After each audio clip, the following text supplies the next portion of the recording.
तर मी विचार पण नाही केलं होतं की शेगावला गेल्यावर माझ्यासोबत असं काही होणार म्हणून. तर चला सांगते पुण्यापासून. तर hello guys, my name is Neha, I am from Nagpur. तर मी निघाली आहे शेगावला जायला आणि रेडी होऊन गेली मस्त आणि गेली रेल्वे स्टेशनवर. रेल्वे स्टेशनवर पोचल्यावर मस्त गरम गरम चहा पिऊन घेतला आणि निघाली मग शेगावला जायला. तेवढ्यात मी पोचून पण गेली आणि रूम वगैरे घेऊन मी केलं रेस्ट.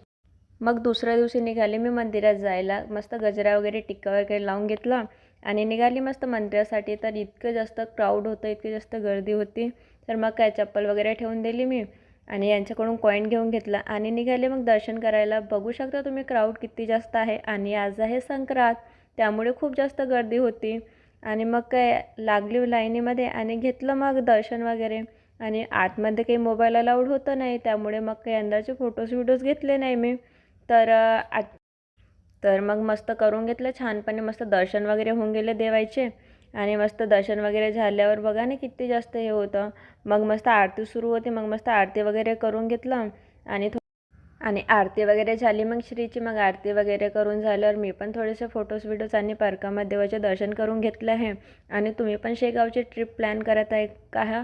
तर नक्की या एकदा शेगावला आणि इथचा प्रसाद खायला विसरू नका. खूप टेस्टी आणि